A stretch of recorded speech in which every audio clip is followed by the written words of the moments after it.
Oggi Giulio, geometra di Verona, ci racconta di una busta arrivata per sbaglio nella sua cassetta della posta.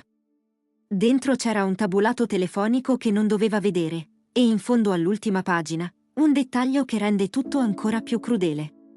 Ma il vero colpo non è il tradimento, è una telefonata a una clinica, e vi giuro che non ve lo aspettate. Sentirete la rabbia, gli errori, e la ricostruzione, mattone su mattone. Giulio ha avuto il coraggio di mettersi a nudo. Aiutami a ripagarlo con un like, a te costa un secondo, per noi vale tutto. Voi l'avreste aperta? Una busta che sembrava arrivata per sbaglio? Io stavo per infilarla nel cassetto delle bollette senza nemmeno guardarla. Se l'avessi fatto, oggi forse sarei ancora un uomo tranquillo, o forse sarei solo un uomo che non sa niente. Sono passati 2 anni e ancora non ho deciso quale delle due cose sia peggio. Mi chiamo Giulio, ho 47 anni e faccio il geometra a Verona da 25. Misuro le cose per mestiere: crepe, dislivelli, muri fuori piombo. Entro nelle case degli altri con il laser e la livella e in 10 minuti so dirti se quella casa sta in piedi o se sta solo fingendo di stare in piedi. Le case non mentono mai, le persone sì. Ma questa cosa l'ho imparata tardi, a 47 anni, in una cucina di Borgo Venezia, con il fango di un cantiere ancora attaccato alle scarpe. Elena, mia moglie, sposati da 15 anni. 42 anni portati in un modo che, quando entrava in una stanza, le conversazioni rallentavano di un mezzo secondo. Capelli castani lunghi, occhi verdi, quel modo di ridere buttando indietro la testa che mi aveva fregato la prima sera in una festa di laurea di amici comuni. Io ero il geometra con le mani screpolate e la polvere di cantiere nei capelli.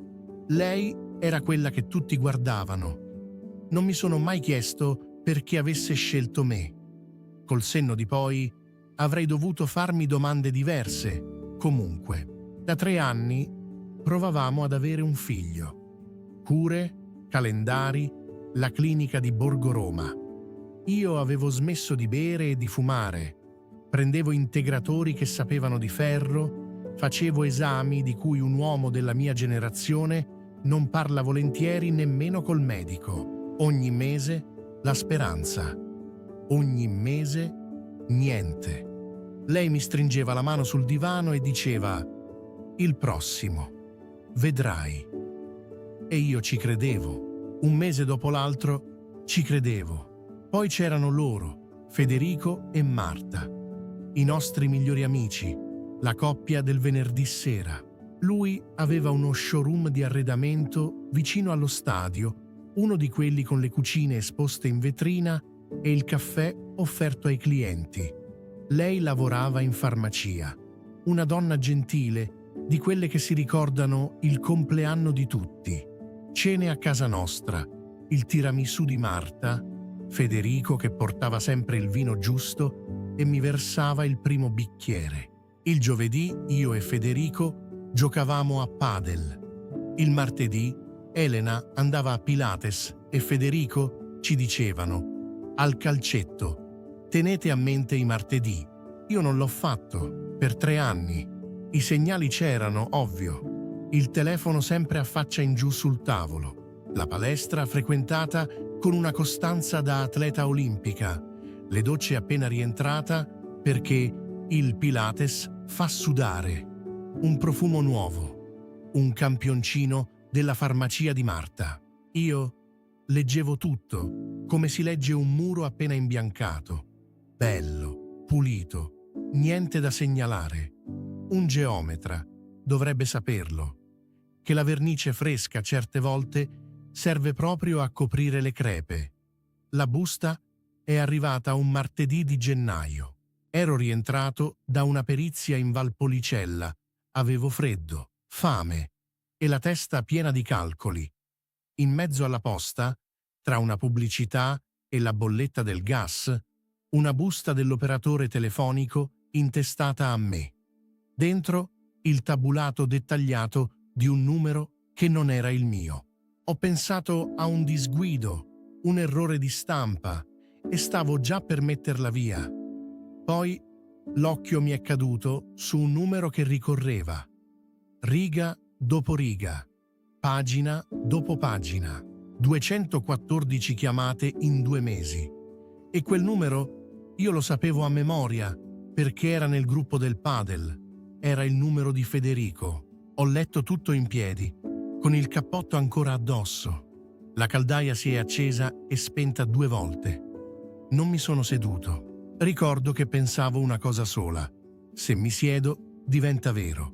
Chiamate alle 23:47, mentre io dormivo nella stanza accanto, alle 6:12, quando lei andava a correre, e ogni martedì dalle 7 alle 9 di sera. L'ora del Pilates, l'ora del calcetto. In fondo all'ultima pagina c'era la cosa peggiore. Intestatario della linea.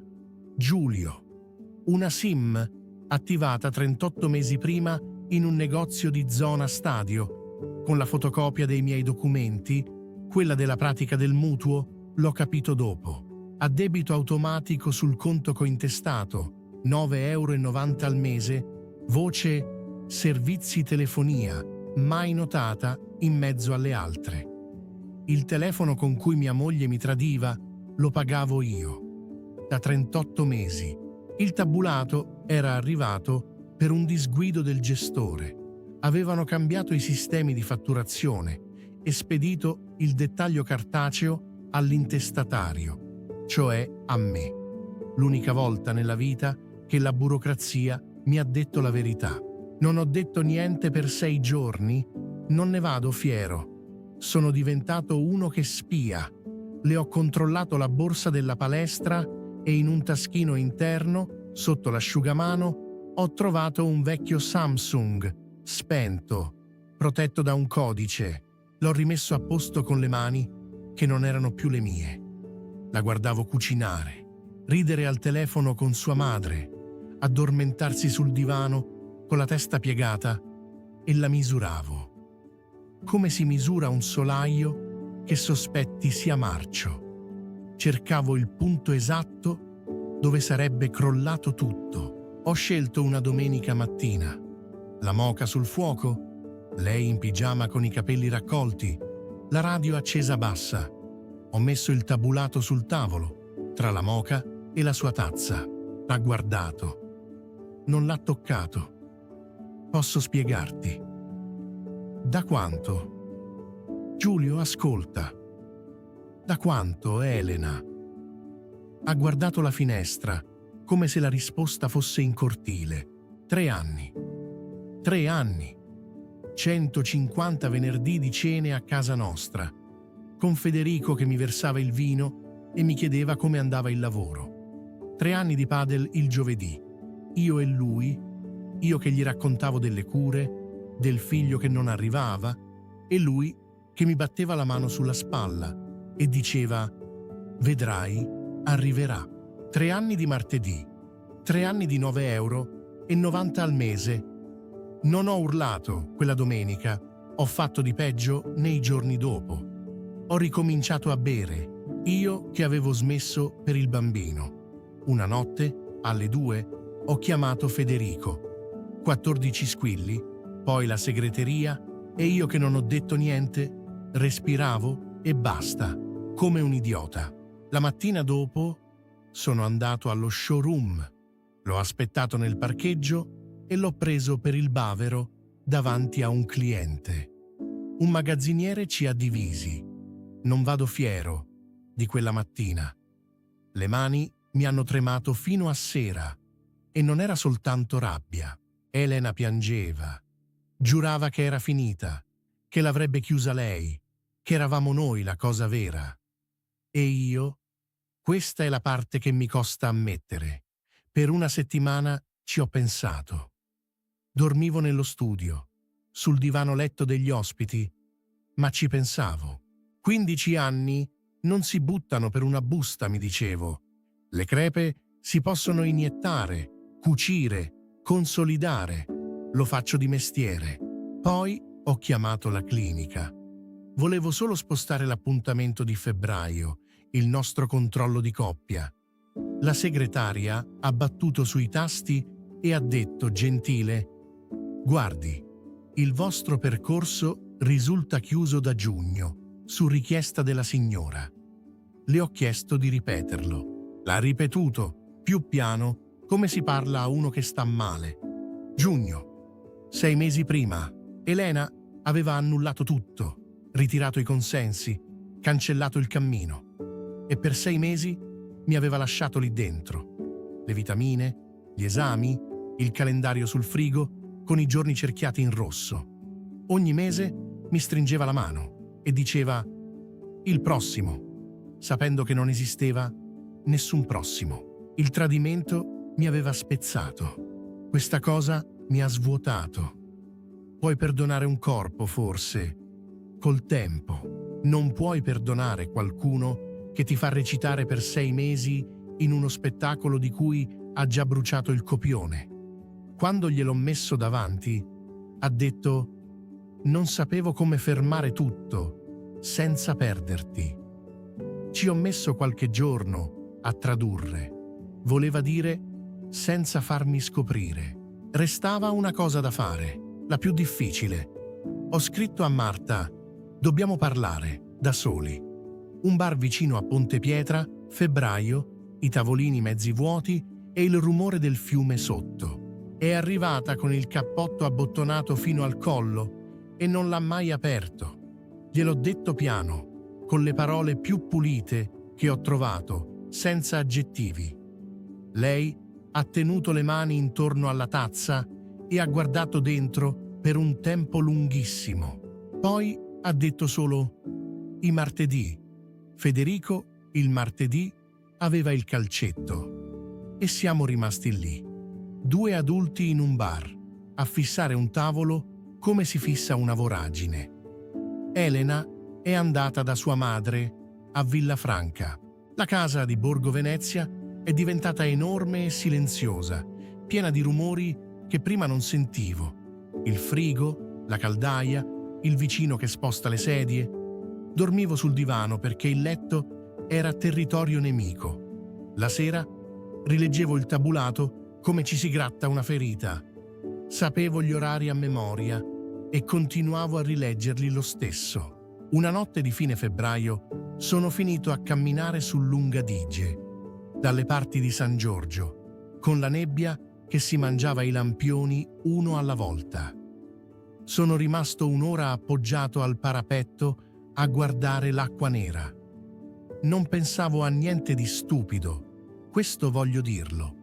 Pensavo a niente, ed era peggio. La svolta è arrivata da dove non l'aspettavo, dal lavoro. Una perizia in Valpolicella, una cascina dell'800, il proprietario un uomo di 81 anni, bruno, con le mani come radici di vite. C'era una lesione sul muro portante, larga 2 dita, passante da parte a parte.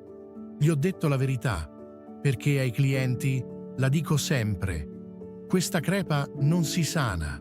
Il muro va demolito e rifatto. Lui ha guardato il muro, poi ha guardato me. E allora lo rifacciamo, ha detto. Ho 81 anni e ricomincio. Lei che scusa ha? Ha riso lui solo. La sera ho scritto la relazione tecnica. Lesione strutturale non recuperabile. Si consiglia demolizione controllata e ricostruzione. L'ho riletta 3 volte, seduto in cucina. Non stavo più parlando del muro. Il giorno dopo ho chiamato un avvocato. Separazione consensuale. Elena non ha combattuto. E almeno questo glielo riconosco. Abbiamo venduto la casa di Borgo Venezia. La stima l'ho fatta io, ultima perizia di quella vita. E ho preso un bilocale a Borgo Trento con una finestra che guarda l'Adige. La ricostruzione non è stata una scena da film con la musica sotto. È stata sveglia alle 6:15, corsa sul Lungadige anche con la pioggia, cantieri, cene imparate da zero con le videoricette e le prime 3 bruciate. Il giovedì alle 6, dove prima c'era il padel con Federico, adesso c'è la mia terapeuta, un geometra di 47 anni che va in terapia. Mio padre non l'avrebbe mai capito. Io adesso sì. Ci sono state le ricadute, perché ci sono sempre. Le 2 di notte, passate sul profilo di lei a torturarmi con le foto. Un messaggio vocale, pieno di grappa, che le ho mandato a maggio e che mi vergogno ancora di aver mandato. Poi ho cancellato i social, tutti, e il silenzio ha cominciato a farmi meno paura. So che tra Elena e Federico è finita dopo qualche mese, o forse no. Ho smesso di chiedere in giro ed è stata la vittoria più grande di tutte. Con Marta ci vediamo ogni tanto, allo stesso bar vicino a Ponte Pietra. Un caffè, mezz'ora, qualche risata che 2 anni fa sembrava impossibile. Non è una storia d'amore, la nostra.